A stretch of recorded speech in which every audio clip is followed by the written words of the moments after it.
Okay, I hope की आवाज आ रही हो। तो अब हम पढ़ने वाले हैं बेटा डिस्कवरी ऑफ सब एटॉमिक पार्टिकल्स। तो इलेक्ट्रॉन्स, प्रोटॉन्स और न्यूट्रॉन्स में जंप करने से पहले हम एक फंडामेंटल चीज जान लेते हैं कि जो अनलाइक चार्जेस हैं, मतलब जैसे एक पॉजिटिव चार्ज हो गया, एक नेगेटिव चार्ज हो गया, वो क्या करेंगे आपस में, वो क्या करेंगे आपस में अट्रैक्ट करेंगे, समझ गए।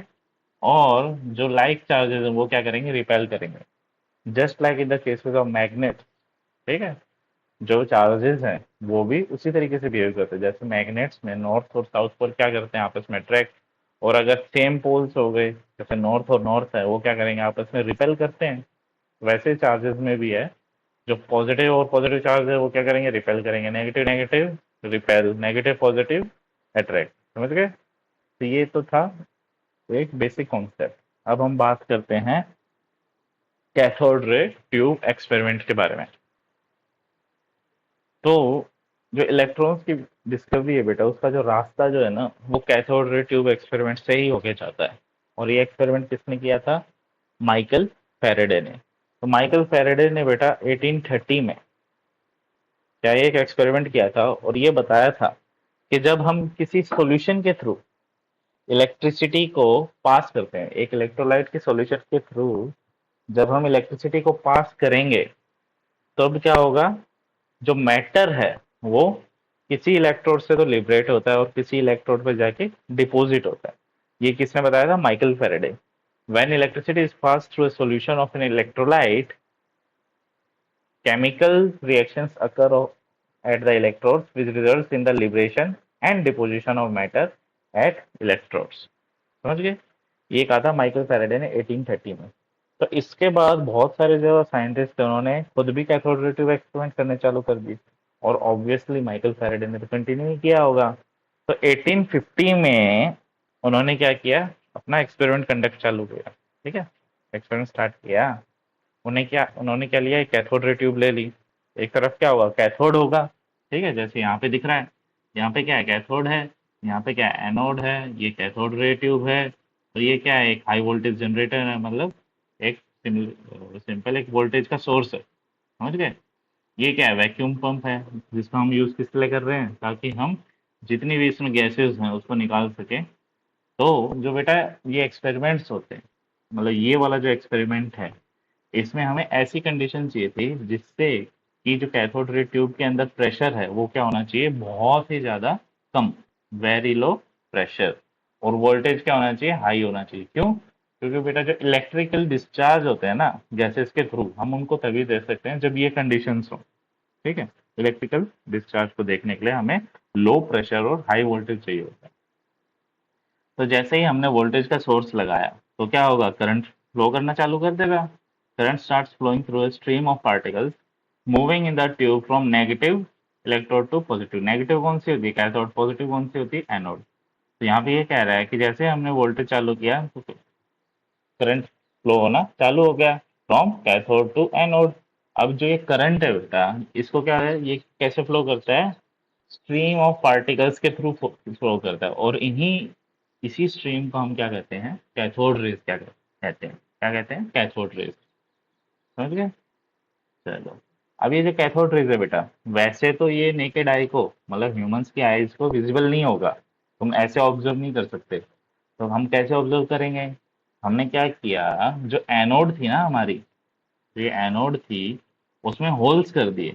ठीक है, जिससे क्या होगा, जो कैथोड रेज हैं वो इसके थ्रू पास कर सके। ठीक है, मतलब हमने क्या कर दी, होल्स को, उसी को क्या कहते हैं बेटा, परफोरेट। ठीक है, हमने क्या किया, एनोड को परफोरेट कर दिया।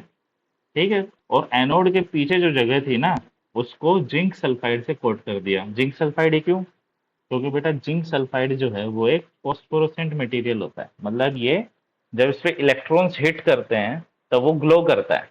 ठीक है, कैथोड रेज किससे बनी हुई है, इलेक्ट्रॉन से। ठीक है, तो जैसे ही cathode ray negative electrode cathode से एनोड की तरफ फ्लो करना चालू करेगी, पहले तो वो क्या एनोड के थ्रू पास करेगी जो हमने होल्स किए हैं, और जाके किससे टकराएगी, जिंक सल्फाइड की स्क्रीन से।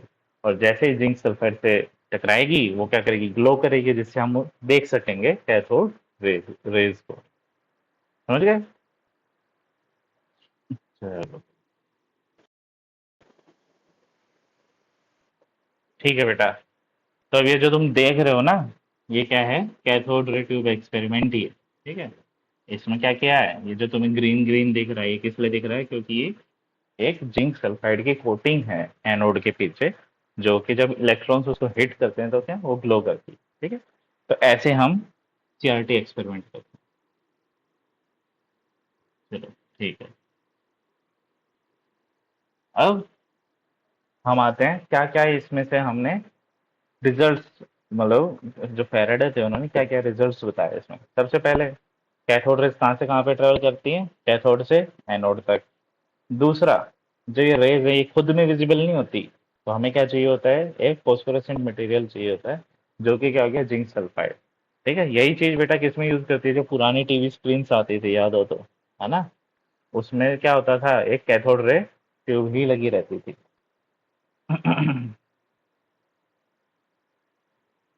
क्या लगी रहती थी उसमें, सीआरटी ट्यूब लगी रहती थी।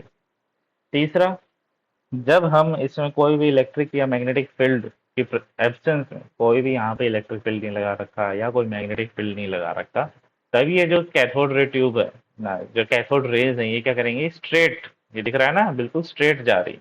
ठीक। ये देखो, यहाँ पे जो कैथोड रेज है वो बिल्कुल स्ट्रेट जाएंगे, स्ट्रेट लाइन। ठीक है। पर जैसे ही हम यहाँ पे इलेक्ट्रिक फील्ड या मैग्नेटिक फील्ड अप्लाई कर देंगे तो ये डिफ्लेक्ट करना चालू कर देती है। ठीक है। और जो कैथोड रेज है बेटा, ये मतलब एक तरीके से ऐसा कैरेक्टर दिखाती है जैसे कि वो नेगेटिवली चार्ज है। हम्म। उस टाइम पे नहीं पता था ये बात माइकल फेरेडे को, बाद में पता चला है वो तो।